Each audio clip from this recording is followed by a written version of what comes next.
യഹോവേ, നിന്റെ ന്യായപ്രമാണത്തിന് അത്ഭുതമുള്ള കാര്യങ്ങളെ കാണുവാൻ തക്കവണ്ണം എൻ്റെ ഹൃദയക്കണ്ണുകളെ നീ പ്രകാശിപ്പിക്കണമേ. മിസ്രയീമിൽ ധാന്യമുണ്ടെന്ന് യാക്കോബ് പറഞ്ഞപ്പോൾ തൻ്റെ പുത്രന്മാരോട്, നിങ്ങൾ തമ്മിൽ തമ്മിൽ നോക്കി നിൽക്കുന്നത് എന്ത്? മിസ്രയീമിൽ ധാന്യമുണ്ടെന്ന് ഞാൻ കേട്ടിരിക്കുന്നു. നാം മരിക്കാതെ ജീവിച്ചിരിക്കേണ്ടതിന് അവിടെ നിന്ന് നമുക്ക് ധാന്യം കൊള്ളുവിൻ എന്ന് പറഞ്ഞു.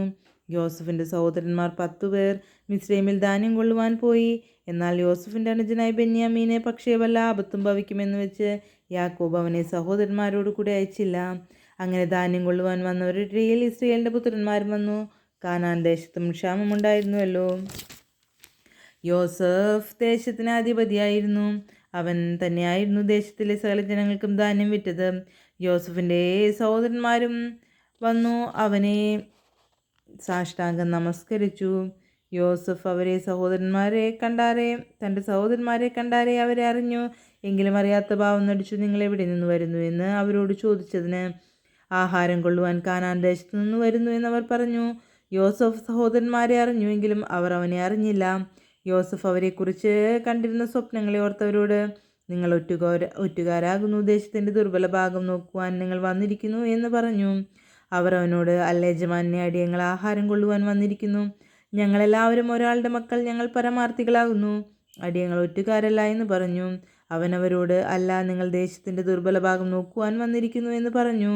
അതിനവർ, അടിയങ്ങൾ കനാൻ ദേശത്തുള്ള ഒരാളുടെ മക്കൾ, 12 സഹോദരന്മാരാകുന്നു. ഇളയവൻ ഇന്ന് ഞങ്ങളുടെ അപ്പൻ്റെ അടുക്കലുണ്ട്, ഒരുത്തൻ ഇപ്പോൾ ഇല്ല എന്ന് പറഞ്ഞു. യോസഫ് അവരോട് പറഞ്ഞത്, ഞാൻ പറഞ്ഞതുപോലെ നിങ്ങൾ ഒറ്റുകാർ തന്നെ.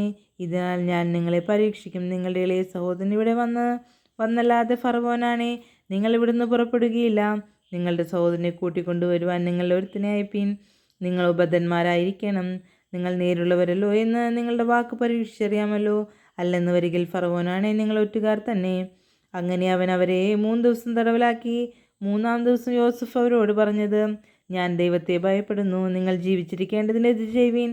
നിങ്ങൾ പരമാർത്ഥികളെങ്കിൽ നിങ്ങളുടെ ഒരു സഹോദരൻ കാരാഗൃഹത്തിൽ കിടക്കട്ടെ. നിങ്ങൾ പുറപ്പെട്ട് നിങ്ങളുടെ വീടുകളിലെ ബുദ്ധിമുട്ടിന് ധാന്യം കൊണ്ടുപോകുവീൻ. എന്നാൽ നിങ്ങളുടെ ഇളയ സഹോദരനെ എൻ്റെ അടുക്കൽ കൊണ്ടുവരണം. അതിനാൽ നിങ്ങളുടെ വാക്ക് നേരെന്ന് തെളിയും, നിങ്ങൾ മരിക്കേണ്ടി വരികയില്ല.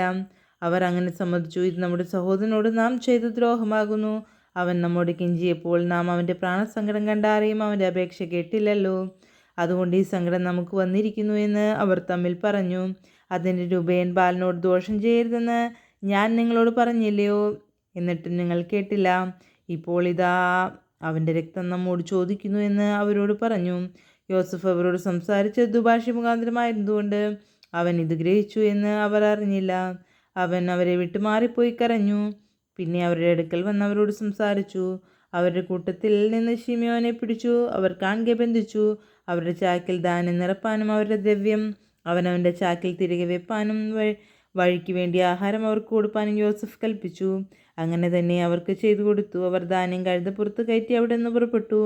വഴിയമ്പലത്തിൽ വെച്ച് അവൾ ഒരുത്തൻ കഴുതയ്ക്ക് തീൻ കൊടുപ്പാൻ ചാക്കഴിച്ചപ്പോൾ തൻ്റെ ദ്രവ്യം ചാക്കിൻ്റെ വായ്ക്കിലിരിക്കുന്നത് കണ്ടു. തൻ്റെ സഹോദരന്മാരോട്, എൻ്റെ ദ്രവ്യം എനിക്ക് തിരികെ കിട്ടി, അതിതാ എൻ്റെ ചാക്കിലിരിക്കുന്നു എന്ന് പറഞ്ഞു. അപ്പോൾ അവരുടെ ഉള്ളം തളർന്നു, അവർ വിറച്ചു. ദൈവം നമ്മോട് ഈ ചെയ്തത് എന്തെന്ന് തമ്മിൽ തമ്മിൽ പറഞ്ഞു. അവർ കനാൻ ദേശത്ത് തങ്ങളുടെ അപ്പനായ യാക്കോബിൻ്റെ അടുക്കലെത്തിയാരെ തങ്ങൾക്ക് സംഭവിച്ചതൊക്കെയും അവനോട് അറിയിച്ചു പറഞ്ഞത്. ദേശത്തിലെ അധിപതിയായവൻ ഞങ്ങൾ ദേശത്തെ ഒറ്റുനോക്കുന്നവർ എന്ന് വിചാരിച്ചു ഞങ്ങളോട് കഠിനമായി സംസാരിച്ചു. ഞങ്ങൾ അവനോട്, ഞങ്ങൾ പരമാർത്ഥികളാകുന്നു, ഞങ്ങൾ ഒറ്റുകാരല്ല. ഞങ്ങൾ ഒരപ്പൻ്റെ മക്കൾ 12 സഹോദരന്മാരാകുന്നു. ഒരുത്തൻ ഇപ്പോഴില്ല, ഇളയവൻ കനാൻ ദേശത്ത് ഞങ്ങളുടെ അപ്പൻ്റെ അടുക്കലുണ്ട് എന്ന് പറഞ്ഞു. അതിന് ദേശത്തിലെ അധിപതിയായവൻ ഞങ്ങളോട് പറഞ്ഞത്, നിങ്ങൾ പരമാർത്ഥികൾ എന്ന് ഞാൻ ഇതിനാൽ അറിയും.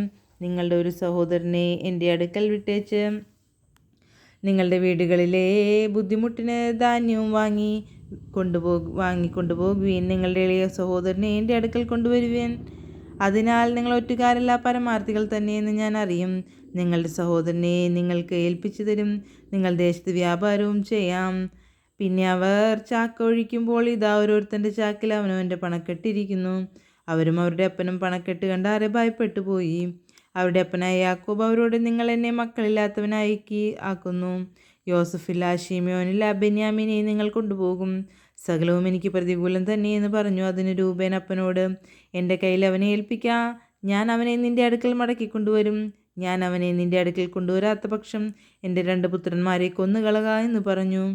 എന്നാൽ അവൻ, എൻ്റെ മകൻ നിങ്ങളോടുകൂടെ പോരുകയില്ല. അവൻ്റെ ജ്യേഷ്ഠൻ മരിച്ചുപോയി. അവൻ ഒരുത്തനെ ശേഷിപ്പുള്ളൂ. നിങ്ങൾ പോകുന്ന വഴിയിൽ അവന് വല്ല ആപത്തും വന്നാൽ നിങ്ങൾ എൻ്റെ നരയെ ദുഃഖത്തോടെ പാതാളത്തിലേക്ക് ഇറങ്ങുമാറാക്കുമെന്ന് പറഞ്ഞു. ദൈവമേ, സ്തുതി നിനക്ക് യോഗ്യമാകുന്നു. ബാറയ്ക്കുമോർ.